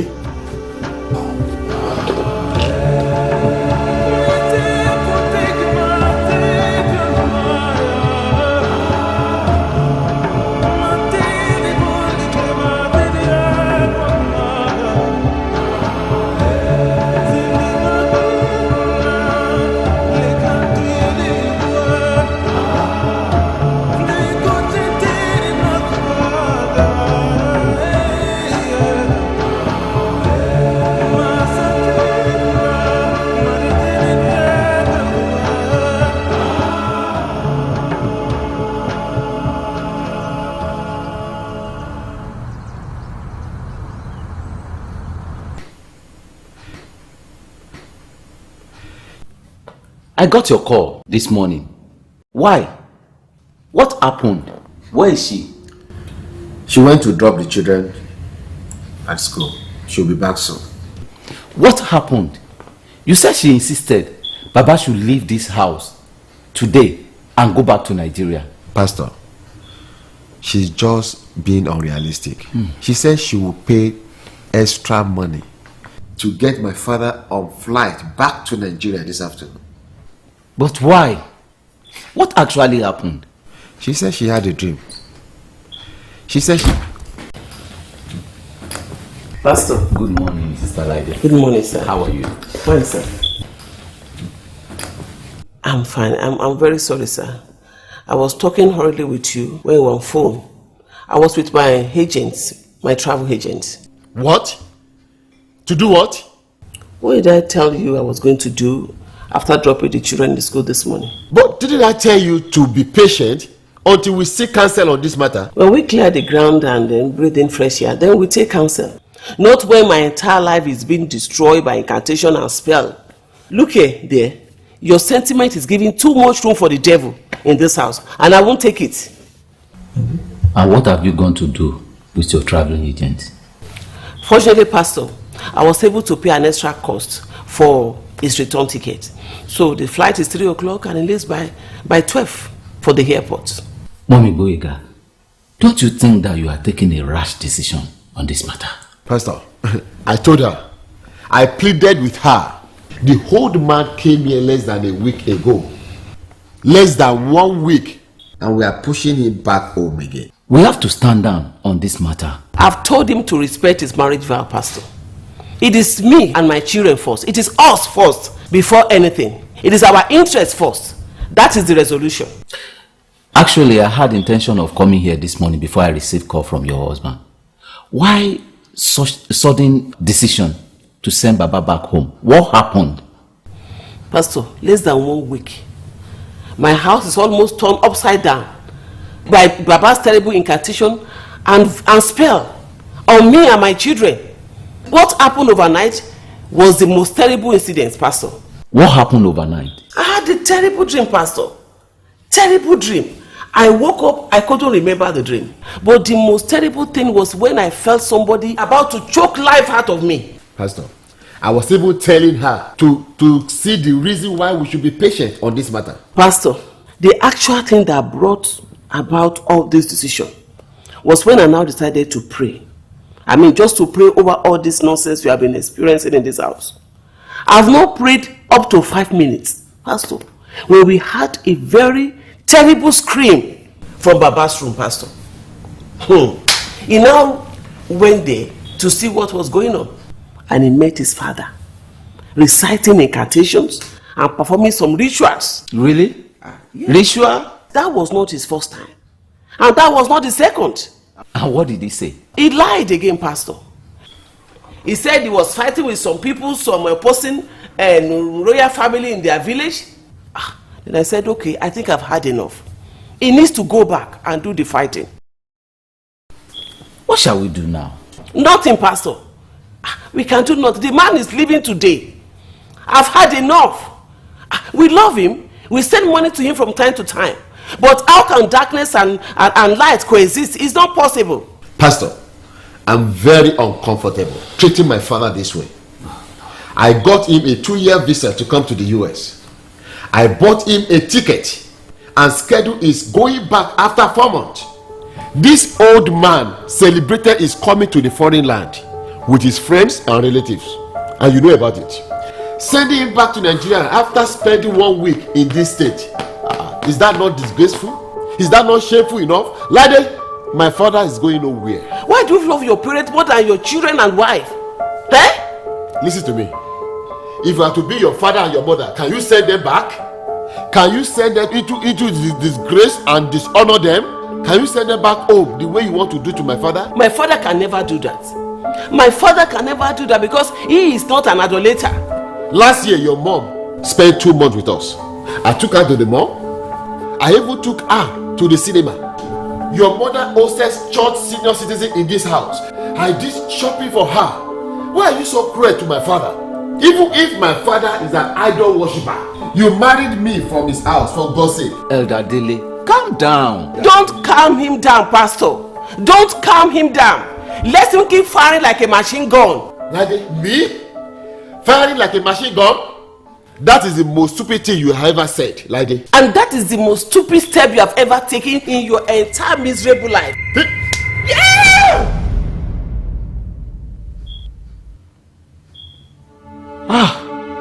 Elder Dele, you slapped your wife? Daddy Goyega, you slapped me? Daddy Goyega, you slapped me? You should learn how an ideal wife should use her tongue very well. You have a poisonous tongue. Elder Dele, you raise your hand and slap your wife. I never expected this from someone like you. This is disgraceful. You do not even respect God. Not to talk of me, your pastor seated here. I'm disappointed in you. Daddy Goyega, you stay the honest nest. You slap me because of your father. This man is leaving this house right now. I've already paid for his return ticket.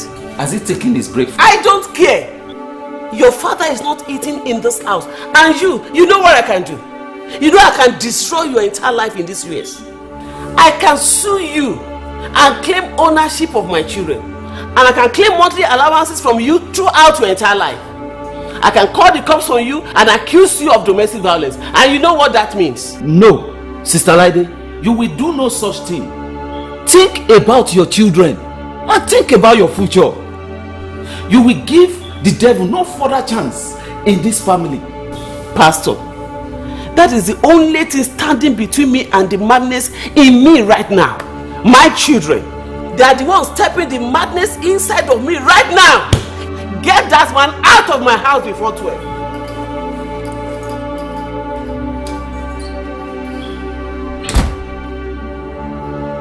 Pastor, I'm very sorry.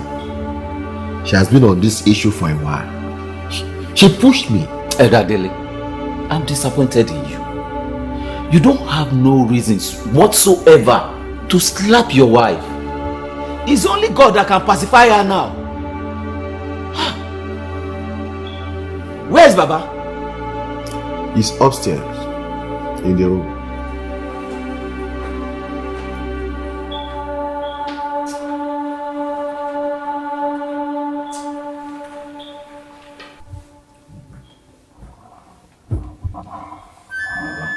Ẹ káàárọ̀ alàgbà. Ẹ káàárọ̀. Ẹ pẹ̀lẹ́. Ẹ kú ọ̀rọ̀ ìlú. Ẹ ṣeun. Ẹ ṣé. Alàgbà ṣe rí. Mo bá ní tó ń ṣẹlẹ̀ yé mi, irọ́ ni mo pa. Kò yé mi. Ṣé ìtìjú kọ́ ni? Èmi ti tẹbí tará àtàwọn aráàlú tán gbàlù tán gbàjó tó ṣayẹyẹ fún Lájíbógun pé mo ń lọ ìlú òyìnbó. Ọba ìlú gan rán èèyàn wá sí ayẹyẹ tí mo ṣe pé mo ń lọ ìlú òyìnbó. Kí n tún wá kẹ́rù wọ̀lú láì tí ìpéjọ́ méje. Ṣé wọn ò ní sọ pé ṣe ni wọ́n dá mi padà níbodè ìlú?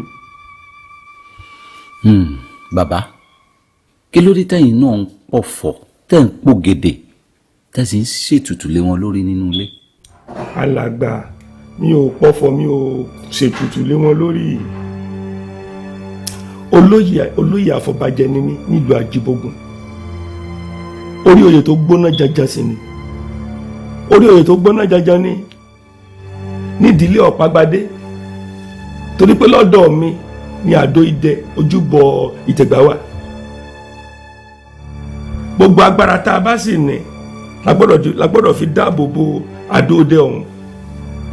Èmi gan bí mo ṣe wà yìí, inú ewu ni mo wà torí orí àga gbóná ni mo jókòó lé.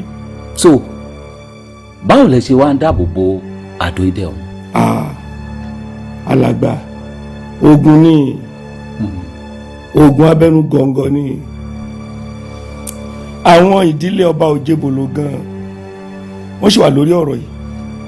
Wọ́n wá bá mi lójú àlá lóru ìjẹta. Wọ́n wá bá mi lórí ọ̀rọ̀ Àdó Idẹ náà ni o. Àmọ́ mo fàbùkù kan wọn, mo fi wọ́n ṣẹ̀sìn lójú ọ̀run. Wọ́n lérí wọ́n lẹ́rùn sí mi lórí ọ̀rọ̀ Àdó Idẹ yìí. Jíjí tí mo jí báyìí ní bá dìde ni mo bẹ̀rẹ̀ sí dá ìpè padà sọ́dọ̀ elépè, dáyàjọ́ padà sọ́dọ̀ aláyàjọ́. Òun ni mò ń ṣe lọ́wọ́ tí Délé fi wọlé. Ó láwọn ni mò ń ṣépèlé lórí.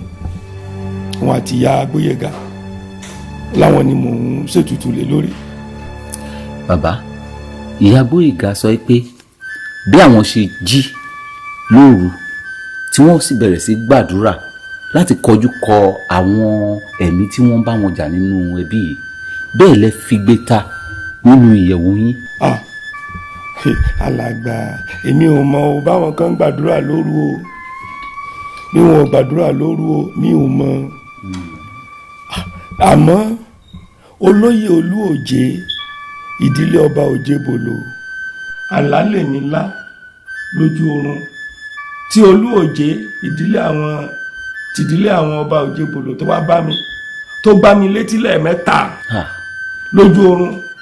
Ariwo etí gbígbá lèmi pa tí mo fi tají, bóyá igbe wọn ló gbọ́. bí ó sì tí mo sì ṣe tají n bá tún dìde mo bẹ̀rẹ̀ ìjà ni mo bẹ̀rẹ̀ sí ránṣẹ́ padà síbi tó ti wá ohun tí mò ń ṣe lọ́wọ́ rèé tí Délé àti ìyá Gbóyèga tó fi wọlé tó fi wá bá mi ipa wọn ni mo ṣe pèlè lórí. bàbá ṣé kò ju báwọn náà lọ. alàgbà kò jù bẹ́ẹ̀ lọ kò jù bẹ́ẹ̀ lọ bó tilẹ̀ jẹ́ pé láti ìgbà tí mo ti dé ìyá Gbóyèga kò fẹ́ràn mi bẹ́ẹ̀ ni kò jẹ́ káwọn ọmọ tiẹ̀ wá kí mi kò jẹ́ ká bá mi ṣeré. Délé ńkọ́ ṣé òun ló ṣàgbé mi lọ sí ìdíkọ̀. rárá bàbá èmi mò ń gbé yín lọ ìdí ọkọ̀ òfurufú. ẹ̀yin ni. ìwé ọkọ̀ yín ńkọ́. wà lọ́wọ́ Délé gbàtí mo ti dé ló ti gbà lọ́wọ́ mi. ṣé ẹ ti ṣe tán báyìí. mo ti ṣe tán. ẹ jẹ́ àtètè máa lọ káwọn bá pẹ́ dé ìdíkọ̀. ó dà ó dà. ẹ lẹ́ bàbá.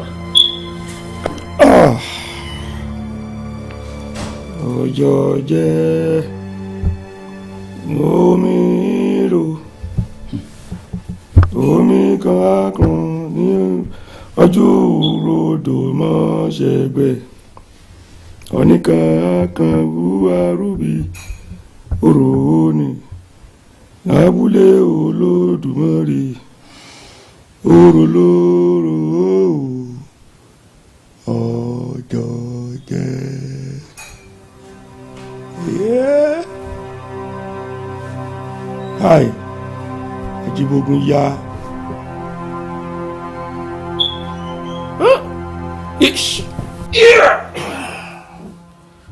Ẹgbẹ́rún mi. Bàbá ẹ ní sùúrù bàbá kí lẹ̀ ń ṣe ẹ fẹ́ gbẹ́rù àgbàlagbà wa máa ṣe bí èwe kọ́ ẹ dìde ńlẹ̀ jẹ́ àlọ́ ọjà rí bàbá ẹ lẹ́. Jọ jẹ́.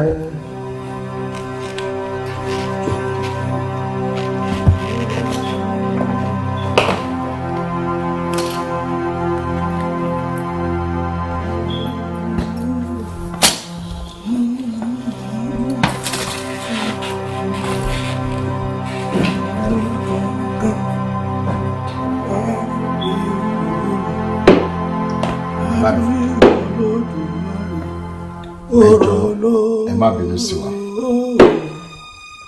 ọjọ́ jẹ́ ìbínú kẹ̀ inú mélòó wọn ní tí mo bí àbínú mẹ́jẹ̀ kó dùn mí pé ó dùn mí díẹ̀ àwọn ọmọ ń sì rèé mo ti ráyè kí àwọn ọmọ ó dàbọ̀ àwọn ọmọ bá dé máa sọ fún wọn pé a mọ̀ ríra o ojú ò tún pé o tí bá ń kíyàwó rẹ̀ ìyá Gbóyèga ní kó mọ̀ bínú sí mi gbogbo oúnjẹ owó tí a bá ti ṣe tí ò dáa kó mọ̀ bínú àwọ̀ ọ̀gbọ̀ àìmọ̀ rìn kórí ó mọ́ mi tó ti yí ọ tó ṣe.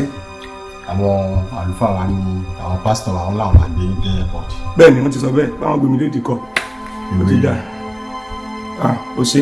pásítọ̀ ti yín nìyẹn. gbogbo bàtà ń bọ̀ gbẹ̀ náà sàn béèrè sá náà ń béèrè sá ó ṣe o ó ti dà gbogbo ohun tó ṣókùnkùn níwájú èèyàn kedere ló wọ̀n níwájú Ọlọ́run gbogbo ẹ̀rí gbogbo ohun tó ṣókùnkùn ó sì ń bọ̀ wá hàn kedere tó bá yá báńkì Gbóyèga ní ọmọ bínú sí mi o ó ti gbọ́ wọ́n ti káwọn ọmọ náà pé láyọ̀ lápàdé bàbá tí kù á jẹran tó tẹ́rìn bàbá sì wà láyè bó bá ṣe é ṣe á ríra mọ̀jọ jẹ́ o.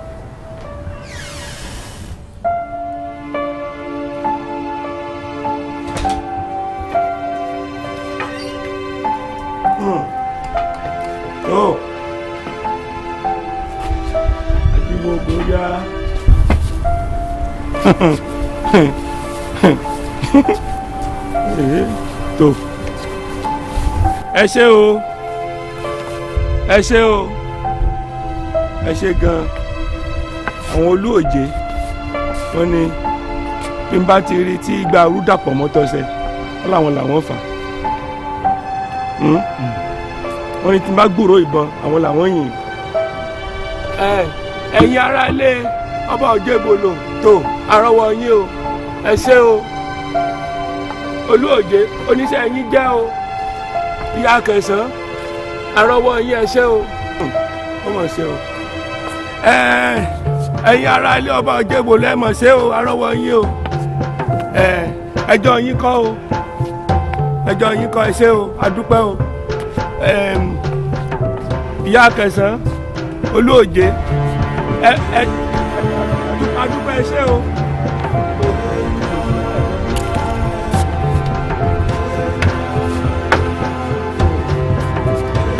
ibi ẹ̀sìn wá dèrè ẹ ṣé adúpẹ́ o.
Now that your father has been sent back, and there's nothing keeping you away from the short vacation we discussed, can we fix it now?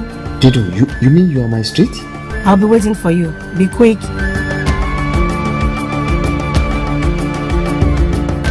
Àwọn ará ilé Akérèjọ gba kíka ni etí méjì ló gbà mí ó sì gbẹ̀san yìí bó sojú àlá bó sojú ayé ń gba tèmi padà. ẹrù jẹjẹ fímọ nàkànàkàn ó ẹrù jẹjẹ sọmọnù bí òkò ẹrù jẹjẹ sọmọnù abájọ.